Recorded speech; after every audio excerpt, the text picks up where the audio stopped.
जी,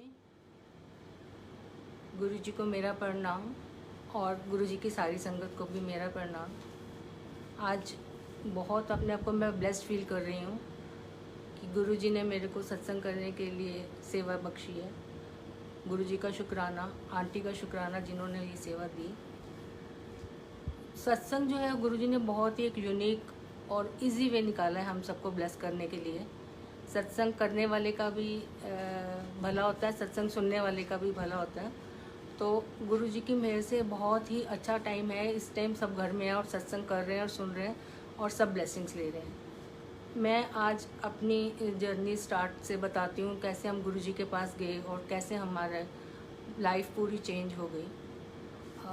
2002 में मेरे हस्बैंड के एक फ्रेंड मिले और उन्होंने हमें सिर्फ ये बताया कि एम्पायर स्टेट में गुरुजी रहते हैं और हम वहाँ जाते हैं और हम वहाँ बहुत खुश हैं। बस ये दो लाइनें सुन के जैसे गुरुजी ने हमें अपने पास खींचा और नेक्स्ट डे ही हम गुरुजी के पास पहुँच गए। सबसे पहले पहुँच गए, अभी गुरुजी आए नहीं थे, गुरुजी अपने रूम में थे और गुरुजी ने अंदर से किसी सेवादार को बोला कि जो बाहर हॉल में एक दो लोग बैठे हैं उनको बोलो सत्संग करें। तो पहले दिन ही गुरुजी ने हमें सत्संग सुनाया और गुरुजी जब आए तो गुरुजी का ऑरा, गुरुजी का फ्रेग्रेंस, गुरुजी की चोला, वो तो लग ही नहीं रहा था कि हम इस दुनिया में हैं, कि हम कहीं और हैं। तो हम बहुत खुश हुए, वहाँ बैठे गुरुजी को प्रणाम किया, लंगर खाया, शब्द सुने और घर आ गए। दूसरे दिन सेम फ्राइडे को फिर हम लोग गए और गुरुजी ने जैसे फर्स्ट डे हम बैठे थे, सेकंड डे हम गए तो वैसे ही आगे आगे बैठे। गुरुजी ने मेरे से तो बात नहीं की, मेरे हस्बैंड से पूछा की नाम है तेरा, कित्थों आए हो, की कर दे। उसके बाद हम कोई और बात नहीं हुई। और थर्ड डे जब हम गुरुजी के पास फिर गए और आगे आगे बैठे तो गुरुजी ने मेरे को बोला कि चलो पीछे जाके बैठो। तो मेरे को बड़ा ऐसे लगा कि जैसे इंसल्ट सी हो गई, क्योंकि उस टाइम पिन ड्रॉप साइलेंस होता था, संगत थोड़ी होती थी और सब देख रहे होते थे। तो मुझे लगा मुझे डांट पड़ गया और मैं पीछे बैठ के थोड़ी अपसेट हो गई, रोना शुरू हो गई और शब्द सुन रही थी और रोती जा रही थी। तो जैसे ही गुरुजी ने उन दिनों अपने हाथ से कड़ा प्रसाद देते थे जो संगत बाहर जाके खाती थी।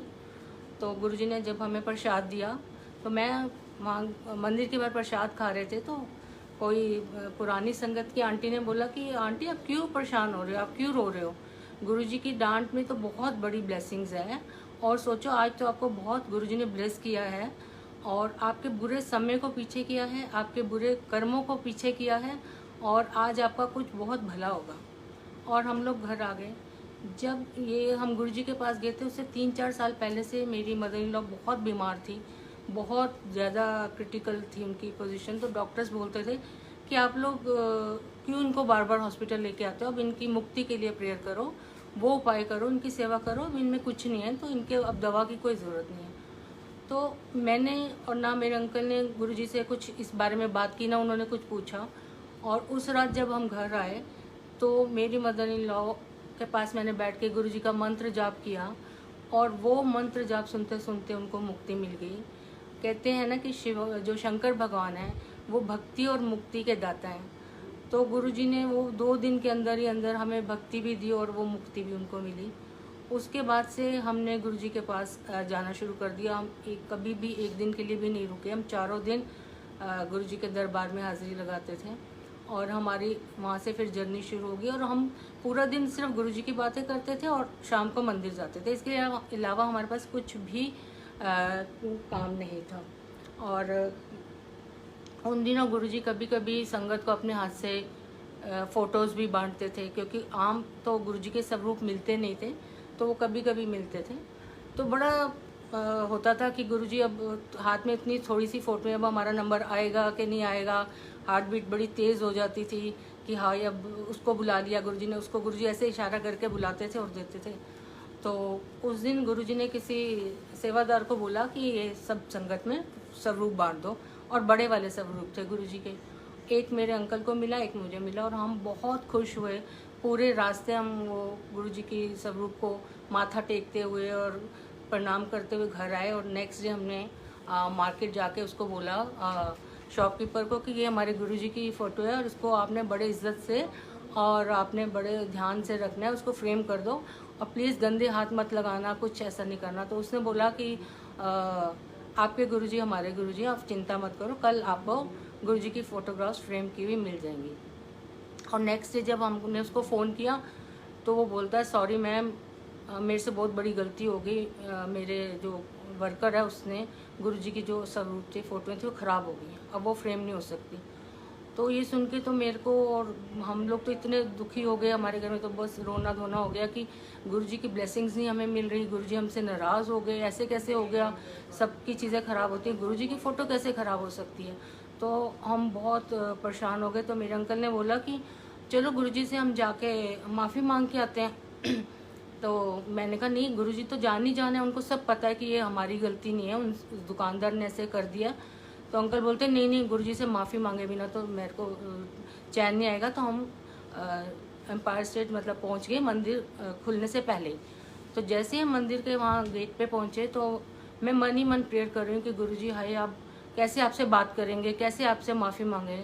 तो गुरुजी बाहर आ जाते हैं, गुरुजी वॉक करने जा रहे थे, गुरुजी ने स्पोर्ट शूज़ पहने हुए, पैंट शर्ट पहनी हुई, और गुरुजी आके ऐसे खड़े हो गए हमारे सामने। तो मेरे अंकल ने बोला गुरुजी प्लीज़ हमें माफ़ कर दो, हमसे बहुत बड़ी गलती होगी, वो फोटोग्राफ्स ख़राब हो गए। तो गुरुजी कहते कोई गल नहीं, बहुत मिलनगियां आने वाले टाइम में बहुत दांगे। तो गुरुजी ने हमें जैसे माफ़ कर दिया और हम फिर बिल्कुल रिलैक्स फील हो गए। और गुरुजी उसके बाद वॉक करने चले गए और हम लोग गाड़ी में बैठे रहे कि जब मंदिर खुलेगा, टाइम होगा तब हम मंदिर में जाएंगे। फिर इस बात को थोड़े एक आधा महीना बीता तो गुरुजी के वहाँ पर गुरुजी की छोटी छोटी फ़ोटोग्राफ्स आई फ्रेम की हुई। तो अब गुरुजी वो वाली फ़ोटोग्राफ्स अपने हाथ से बांट रहे थे। तो सबकी नज़रें थी कि गुरुजी हमें दें, हमें दें, हमें मिले। तो हम लोग भी ऐसे धड़कते हुए दिल से बैठे हुए थे कि गुरुजी हमें बुलाएंगे। गुरुजी ने मेरे अंकल को बुलाया, उनको एक फ़ोटोग्राफ्स दी और मेरे को बुला के मेरे को भी एक फ़ोटो दी और हम बड़े खुश हो गए। थोड़े दिन के बाद फिर से गुरुजी ने अपने हाथ से स्वरूप बांटे, फिर मेरे अंकल को 2 दी और मेरे को 1 दी। तो इस तरह गुरुजी ने अपने हाथ से हमें 5 स्वरूप दिए। और उसके बाद ही मैंने एक सत्संग सुना कि एक अंकल कहते हैं कि उनको गुरुजी ने अपने हाथ से स्वरूप अपना दिया और उन अंकल के साथ ही एक और संगत खड़ी थी, तो उसने भी मांगा कि गुरुजी हम मुझे भी दे दो, मेरे पास भी आपकी कोई स्वरूप नहीं है। तो गुरुजी कहते कोई आसान काम नहीं होंदा गुरुआं दी फोटो लेना, गुरुआं दी सेवा करनी पैंदी है, एवें नहीं होंदा। तो उसको सुन के तो मैं बहुत हम खुश हो गए कि गुरुजी आपने हम पे कृपा करी है और आप हमारे घर आए हैं, क्योंकि जो गुरुजी का स्वरूप होता है उसमें गुरुजी साक्षात होते हैं, वो हमारे साथ अंग संग होते हैं और हमें किसी चीज़ की फिर चिंता नहीं रहती। तो वो फोटोग्राफ समझो हमको बहुत बड़ी एक ब्लेसिंग्स मिली। फिर उसके कुछ टाइम बाद गुरुजी शादी के भी जैसे कार्ड्स बांटते थे, किसी के घर का इनोग्रेशन है, शॉप का, बिजनेस का, तो ऐसे करते थे। गुरुजी खुद भी बांटते थे और सेवादार भी देते थे।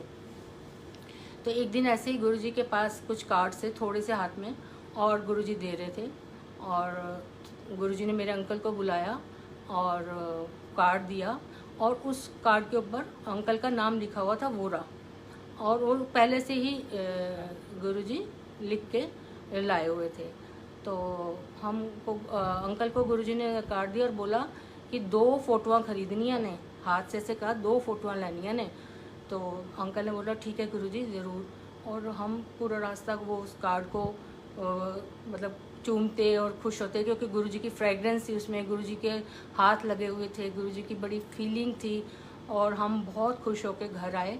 घर आके हमने वो कार्ड खोला तो वो मोरिया शेरटन में एक एग्जीबिशन थी जो बहुत बड़े बड़े फोटोग्राफर्स हैं उनकी फ़ोटोओं की थी और गुरुजी ने हमें बोला था जाना है और 2 फोटोग्राफ्स लेनी है। हम इतने खुश हो रहे थे, हम बार बार नाम पढ़ रहे थे कि गुरुजी ने वोरा लिखा है, कार्ड अंदर से पढ़ रहे थे।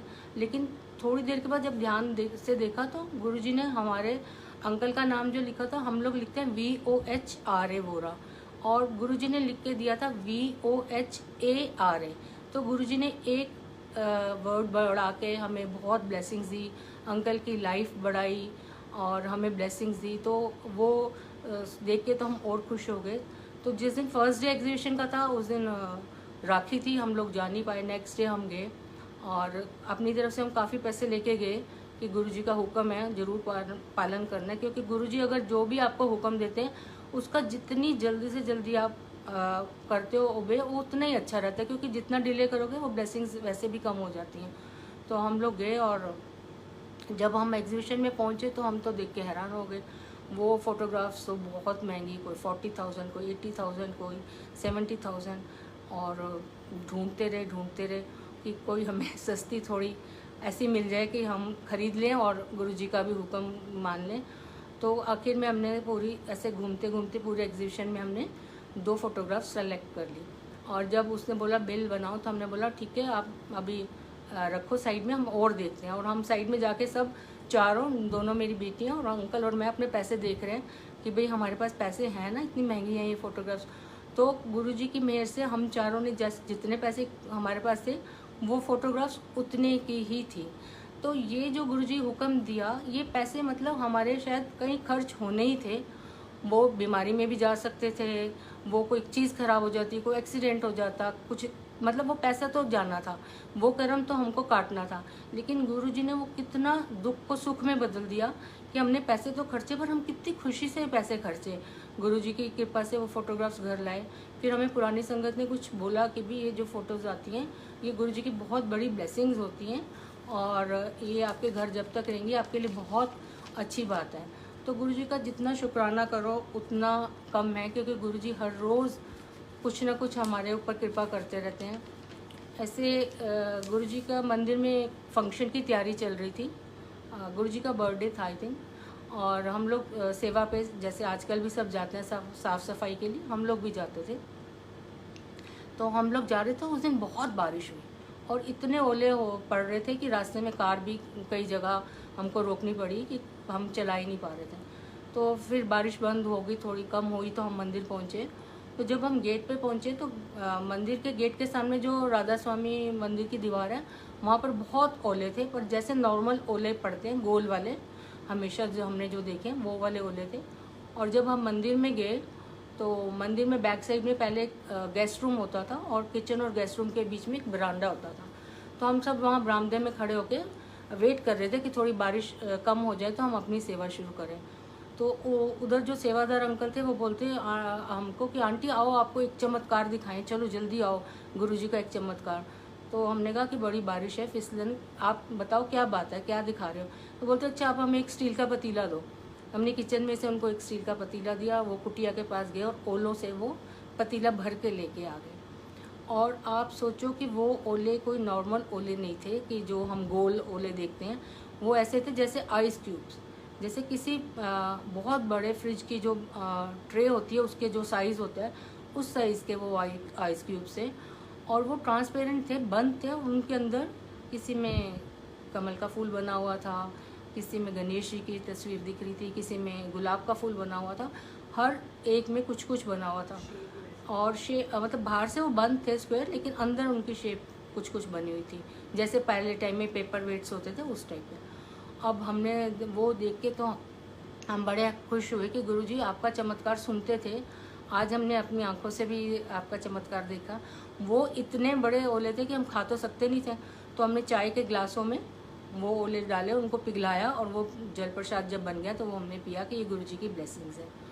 तो गुरुजी चाहते तो खैर वो रोज़ चमत्कार कर सकते थे, पर वो जब दिखाना चाहते हैं और जो ब्लेस करना चाहते हैं हमें, तो वो अपने हिसाब से करते हैं। हम जैसे गुरुजी के मंदिर में जाते थे तो गुरुजी ने एक आंटी, जब हम नए गए थे तभी एक आंटी ने ड्रीम में उनको गुरुजी ने बोला कि मेरे लिए कि मैं वो आंटी हूँ लंगर सेवा दूँगा। तो उन आंटी ने मुझे बोला कि गुरुजी ना आपको लंगर सेवा देंगे।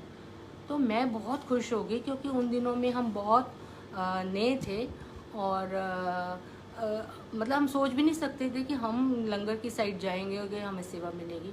तो वो आंटी बोलती है कि आंटी अभी नहीं, अभी तो आपके बच्चे छोटे हैं, गुरुजी कहते हैं जब ज़्यादा बच्चे बड़े होंगे ता सेवा दूँगी। तो वो जो मुझे एकदम खुशी मिली थी वो थोड़ी मतलब हो गई कि चलो जब गुरुजी सेवा देंगे तो ठीक है, गुरुजी की कृपा।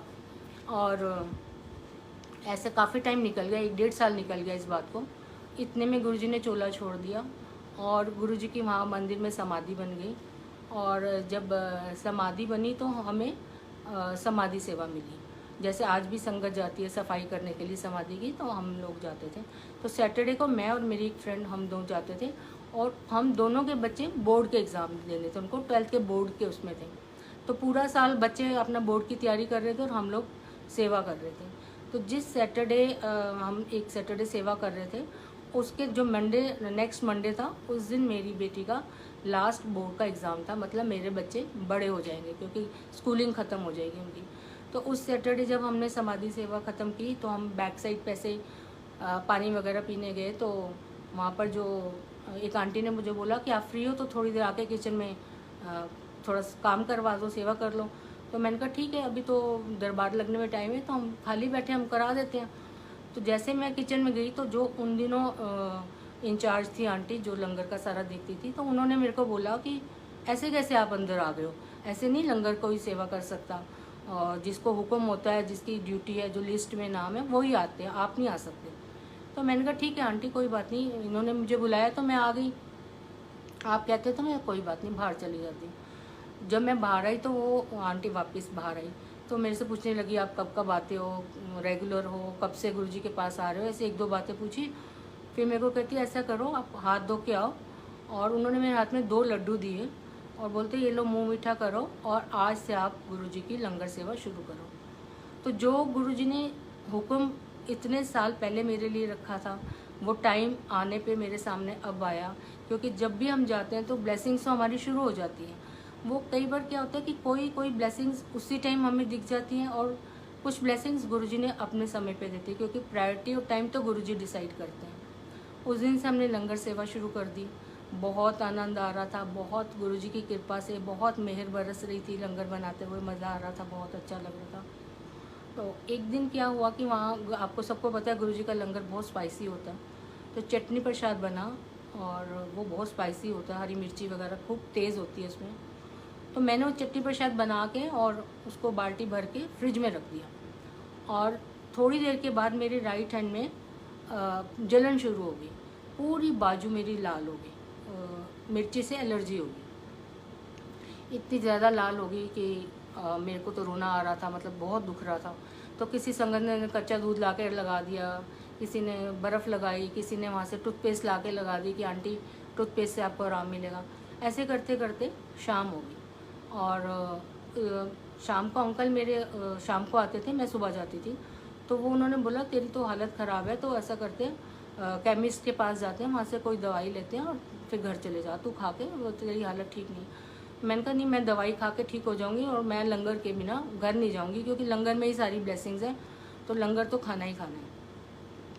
अब मैंने एक एंटी एलर्जी टैबलेट ली और एक ट्यूब लगाई, उन्होंने दी मेरे को, वो मैंने अपनी बाजू में लगाई, और काफ़ी मुझे फ़र्क पड़ गया। मैं मंदिर आई, मैंने लंगर खाया और मैं घर आ गई। तो नेक्स्ट डे संडे को मेरे अंकल ने मुझे बताया कि सैटरडे मॉर्निंग मैं मंदिर सेवा के लिए जा रही थी, और अंकल को ऑफिस जाना था, तो हमारी कोई बात नहीं। तो उन्होंने ये बताया कि सैटरडे सुबह सुबह गुरुजी का एक स्वरूप हमारे बेड के सामने बहुत बड़ा लगा हुआ है, तो उसका राइट साइड जो था, हाफ फोटोग्राफ्स का राइट साइड पूरा रेड हो गया था, जैसे कोई जल जाता है, लाल हो जाता है। तो अंकल ने सोचा ये क्या हो रहा है, गुरुजी की फ़ोटो कैसे लाल हो रही है। और थोड़ी देर के बाद फिर से उन्होंने आंखें 5 मिनट बाद देखा तो लाली कम हो गई, और जब तीसरी बार देखा तो गुरुजी का स्वरूप नॉर्मल हो गया जैसे पहले था। तो कहते हैं मुझे तो ये बात समझ नहीं आई कि पहले कैसे लाल हो गया, भाई किसी ने छेड़ा नहीं, कुछ नहीं किया। तो कहते हैं अब मुझे समझ आया है कि वो गुरुजी ने तेरी सारी जलन सैटरडे को सुबह ही अपने ऊपर ले ली थी, जो कि तेरे को मंदिर में जलना था। हो सकता है मैं घी से जल जाती, मैं आग से जलती, मेरी बाजू ख़राब हो जाती, स्किन ख़राब होती, छाले पड़ते। आपको पता है अगर एक बार जल जाओ तो उसमें कितना टाइम लग जाता है ठीक होने में, नॉर्मल होने में। तो गुरुजी ने तो मेरे को जो जलन थी वो 90% कहते हैं ना, गुरुजी कर्म माफ़ कर देते हैं, और 10% ही हमें भुगतने पड़ते हैं। तो वो गुरुजी ने मेरे साथ किया कि उन्होंने वो सारी जलन अपने ऊपर ली, और मेरे को सिर्फ 10% जो दी वो भी नॉर्मल जलन दी, ना मेरी स्किन ख़राब हुई ना कुछ हो, और रात तक मैं ठीक हो गई। और नेक्स्ट डे ऐसे पता भी नहीं चल रहा था कि उस बाजू में कुछ हुआ भी है। तो गुरुजी हर कदम पे हर समय हमारा साथ देते हैं, बस हमें अपने भाव और अपनी गुरुजी की प्रति श्रद्धा पूरी रखनी चाहिए, और इसमें और हमें कुछ करना ही नहीं, जो करना है वो सब गुरुजी को करना है। जैसे मैं गुरुजी के पास जा रही थी तो उन बीच में मेरे तबीयत ख़राब होनी शुरू हो गई, मेरे को इनडाइजेशन हो गया। कुछ खाती थी, मेरे को बार बार वॉशरूम जाना पड़ता था, और मैंने टेस्ट कराए सारे, तो मेरी सारी रिपोर्ट्स ठीक आई।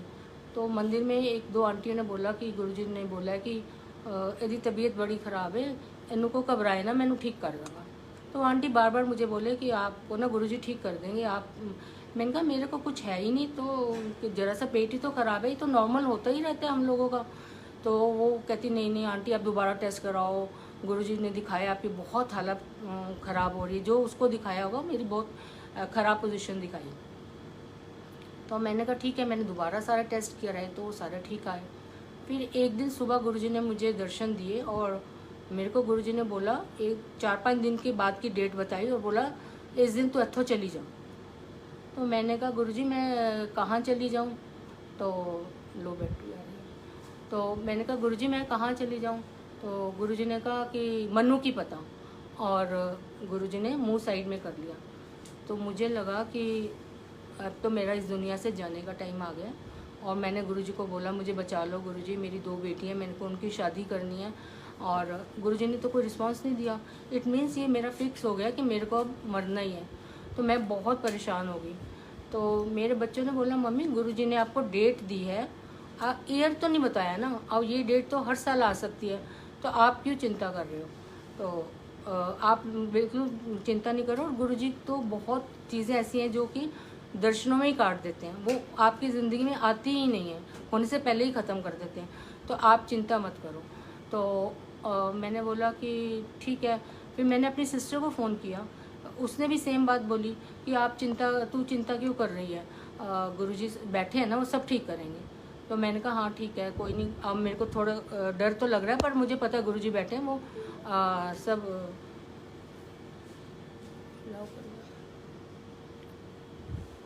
कि गुरुजी सब ठीक कर देंगे।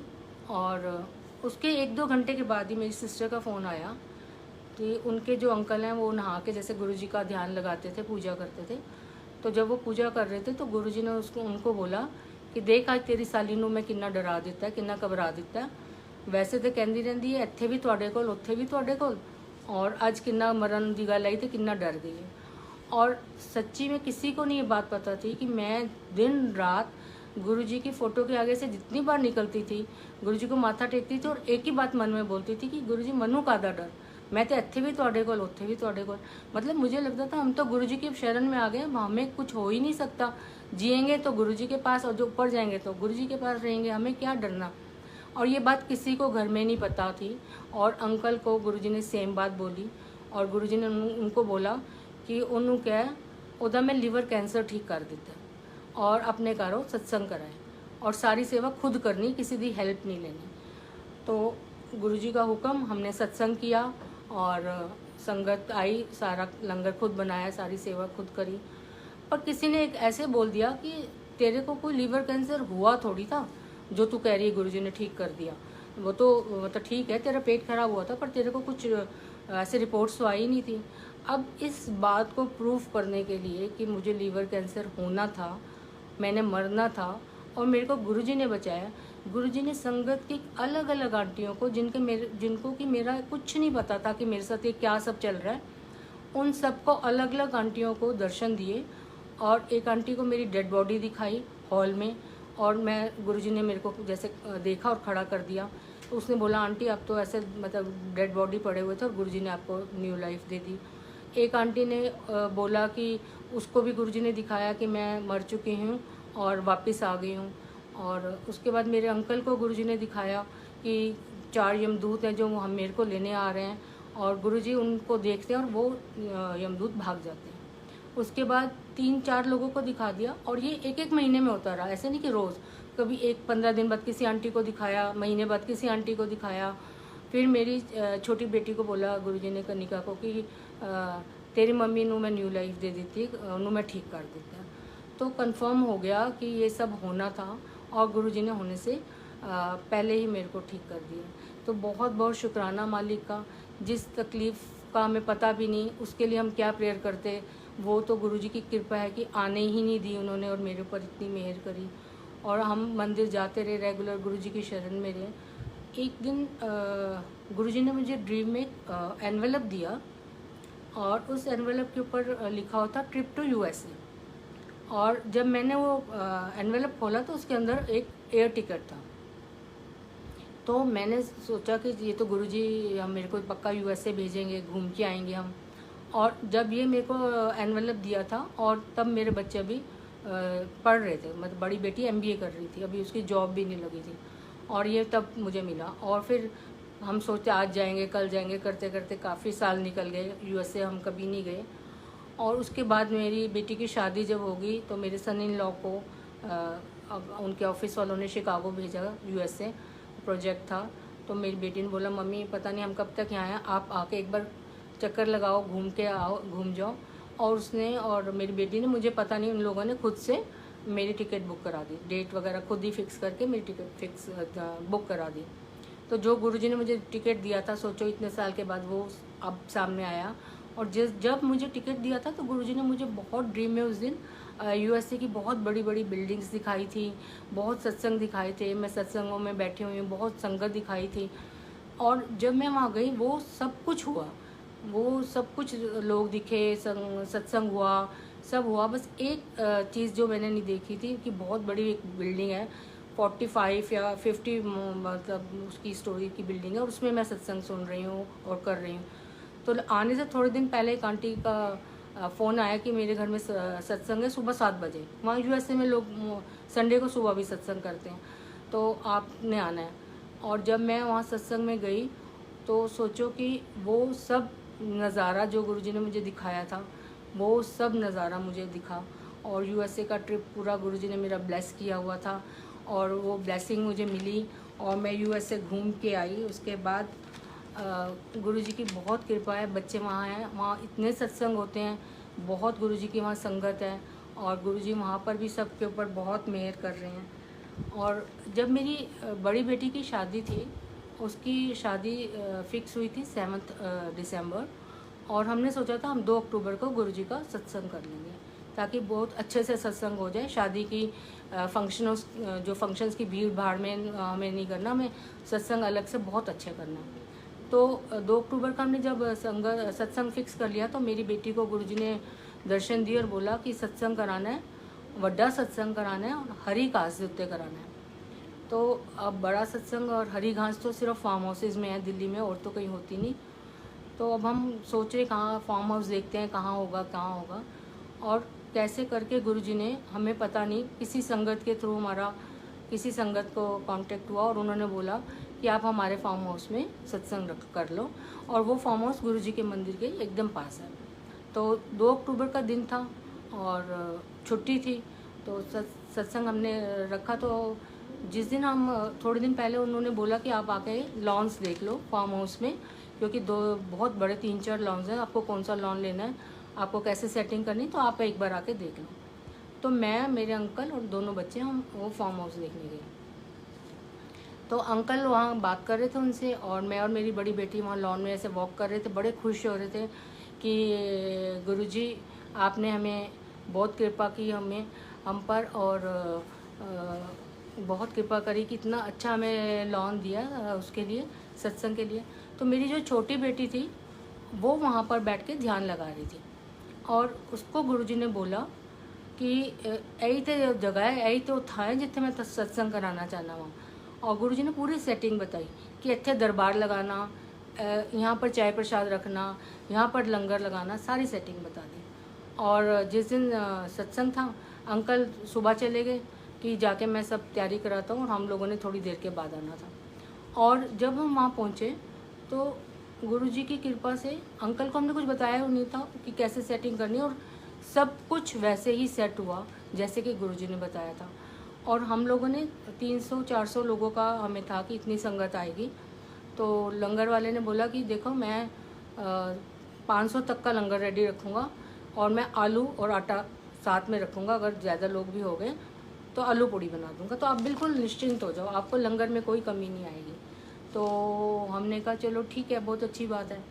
और जब शाम हुई तो मंडे का दिन था और नेशनल हॉलीडे, तो जितने संगत मंदिर आती थी उन दिनों सत्संग बड़े वाले बहुत कम होते थे। तो जिसको भी पता चलता था तो वो सत्संग में आता था। और गुरुजी की संगत का तो आपको पता है हमेशा ही वेलकम है। तो करते करते पूरा लॉन भर गया, बहुत संगत हो गई। तो मेरे को थोड़ी सी टेंशन हुई कि लंगर ना कम हो जाए कहीं। तो मैं वहाँ जब लंगर वाली साइड में वहाँ पर जो सेवादार अंकल थे, हमने किसी को बोला नहीं था, खुद से सारे मंदिर के सेवादार वहाँ पर अपने आप सेवा कर रहे थे।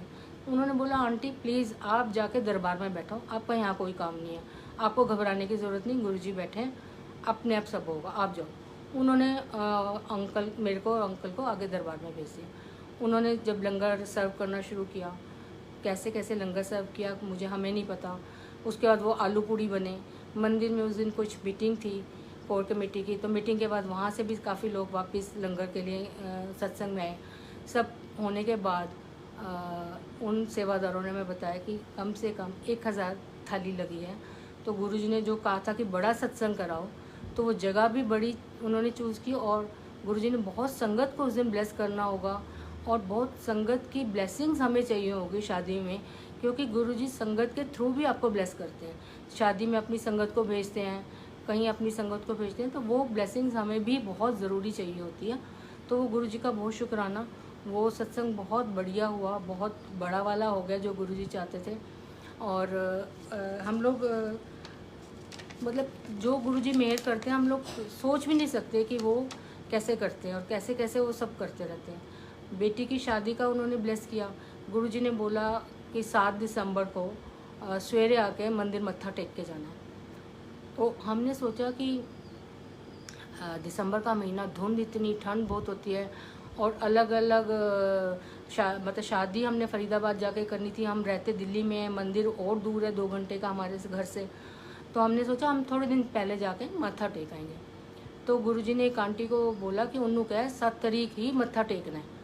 तो उनका फ़ोन आया कि देखो मेरे को गुरुजी का हुक्म है, मैंने आपको बता दिया, आगे आपकी मर्ज़ी। तो हमने कहा नहीं अब तो ज़रूर जाना है, क्योंकि 7 तारीख को हमें बहुत ब्लेसिंग्स की ज़रूरत है गुरुजी की, तो हम जाएंगे। तो हम लोग सुबह सुबह 4 बजे के करीब मंदिर पहुंच गए। बिल्कुल वहाँ पर अंधेरा, धुंध, बहुत साल पहले आपको पता है वहाँ वैसे भी कोई नहीं रहता था वहाँ, तब उन दिनों तो बिल्कुल ही सन्नाटा होता था। तो हमने वहाँ गेट के बाहर, गेट बंद था, हमने गेट के बाहर माथा टेका, 5 मिनट बैठे हम सब, गुरुजी को प्रेयर करी कि गुरुजी शादी सब अच्छी करना, अपनी मेहर करना, अपने आप हमारे अंग संग रहना, प्रेयर करी। और पास से कोई एक साइकिल पे अंकल जा रहे हैं। सुबह 4 बजे कौन साइकिल पे जा रहा है, ऐसे लगता है जैसे कोई दूध देने जा रहा है, दूध के डिब्बे टंगे हुए, और उसकी साइकिल पे शब्द चल रहे हैं, गुरु मेरी पूजा गुरु गोविंद। अब उस टाइम तो कोई पेन ड्राइव भी नहीं होती थी, कोई कैसेट वगैरह है तो साइकिल पे तो कैसेट भी नहीं बज सकती, फ़ोन भी नहीं होते थे। तो समझ नहीं आई, 2 सेकंड के अंदर ही जैसे एक कुछ कोई आया और चला गया और शब्द सुना गया। फिर समझ आई बाद में कि वो गुरुजी थे जिन्होंने हमें बुलाया था और वो ही हमें ब्लेस करने आए थे। और उनकी कृपा के से शादी बहुत अच्छी हुई और बच्चे अपने घर में बहुत खुश हैं, गुरुजी की बहुत कृपा है। और मेरी जो छोटी बेटी है उसको गुरुजी ने बोला, दर्शन दिए और बोला कि मेरे हाथ में रबड़ और पेंसिल है, तुम लोग जो लेख लिखवा के आते हो भगवान से, मैं उस रबड़ से तुम्हारी डेस्टिनी चेंज कर देता हूँ, मिटा के नई लेख लिख देता हूँ और फिर उसको कोई नहीं बदल सकता।